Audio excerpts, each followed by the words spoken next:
Welcome to this video series on SQL Server 2008. This is being brought to you by learningcomputer.com. Today we will be talking about views, functions, and stored procedures.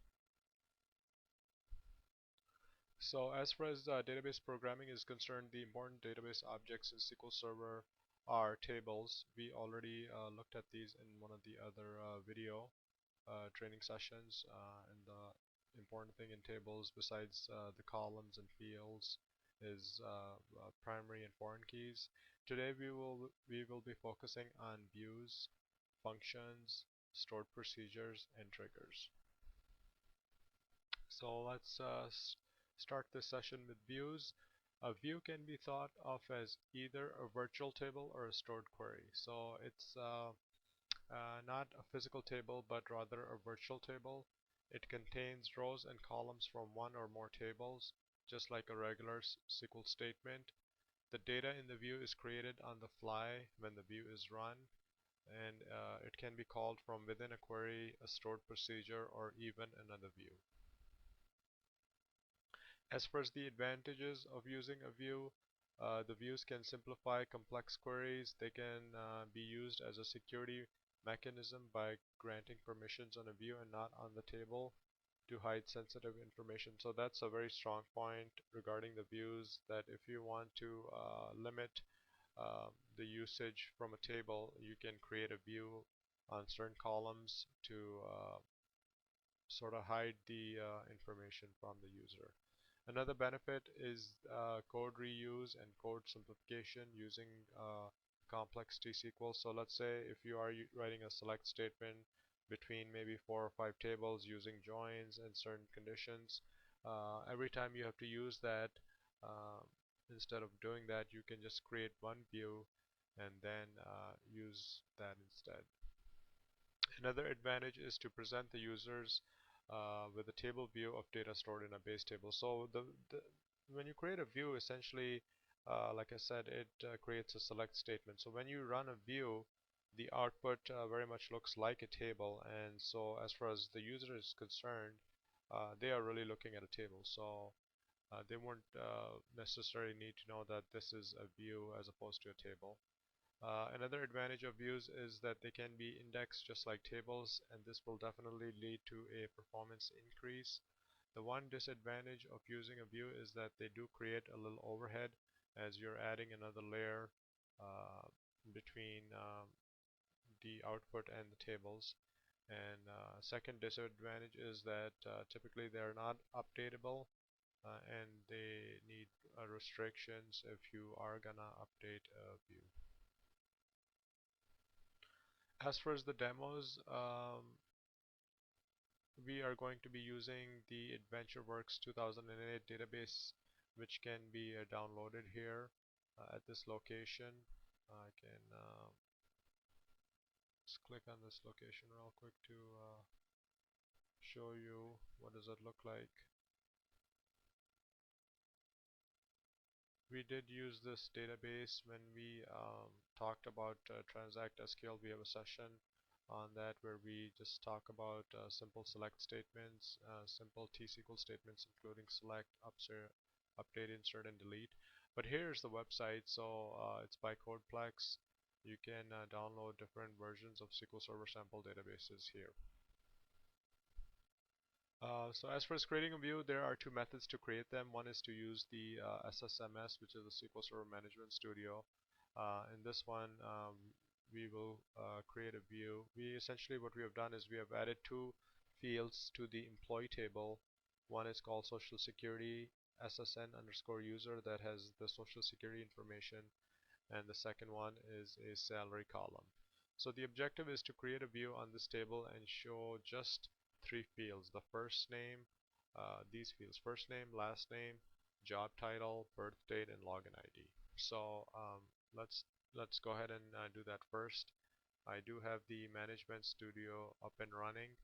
I will expand the Database tab and then the AdventureWorks 2008 tab, and I will just go straight to the views. And you will notice that out of the box there are some views in the sample database, and you are free to use those. As for creating the view, you can just right click on this and select New View.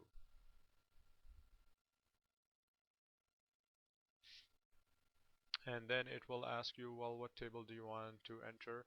I will go ahead and find the employee table, which is it's actually in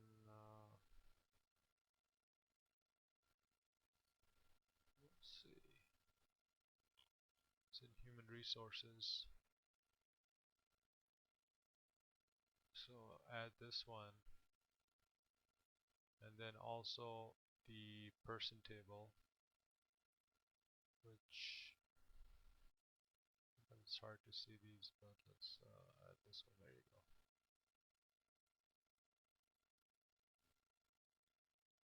Okay, so notice that there's already a link between these tables out of the box, and I want you to point your attention to this part. So the nice thing about using the Management Studio is that it is generating the SQL on the fly, which will save you time as opposed to writing that yourself. So the fields that we are interested in are first name, last name. Let me switch to the PowerPoint. Job title, birth date, and login ID. So job title, birth date, and login ID.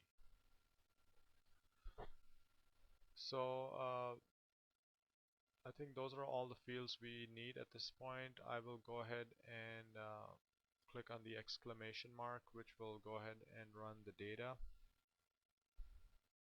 And notice down here we actually have the output from our view. Now when you if you want to save it, you can just say File, Save, and for view we give it a notation of VW for shorthand, and I will just call this employee info.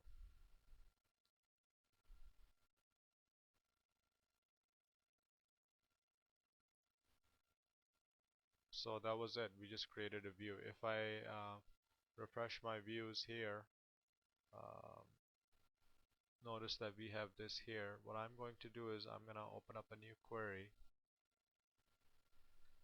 And I'll just do a select star from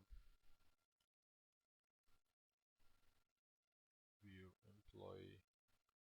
And here's another information about SQL Server 2008 that you may not be aware of. It does have IntelliSense, which is a great thing. It has been around in .NET for a while, but finally we have this in SQL Server 2008, and this will definitely save you a lot of time. I know it will save me lots of time. So I just entered that. I'm going to go ahead and execute that. And so notice the output down here looks like a table. We have the first name, last name, job title, birth date, and login. Now, if you were to do this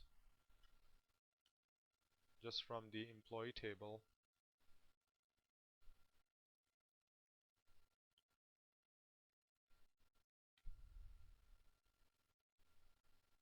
and run this procedure, run the code, notice that we would have the social security information and salary information. So by creating the view, you pretty much have eliminated that, and you can just give this view to your users. So that was our first demo. The second view actually involves T-SQL, and we already have created another view. I will just walk you through that. It is called VW underscore sales underscore products. This basically has information on sales orders and products. So let's switch to Enterprise Management Studio. And if you notice on the top,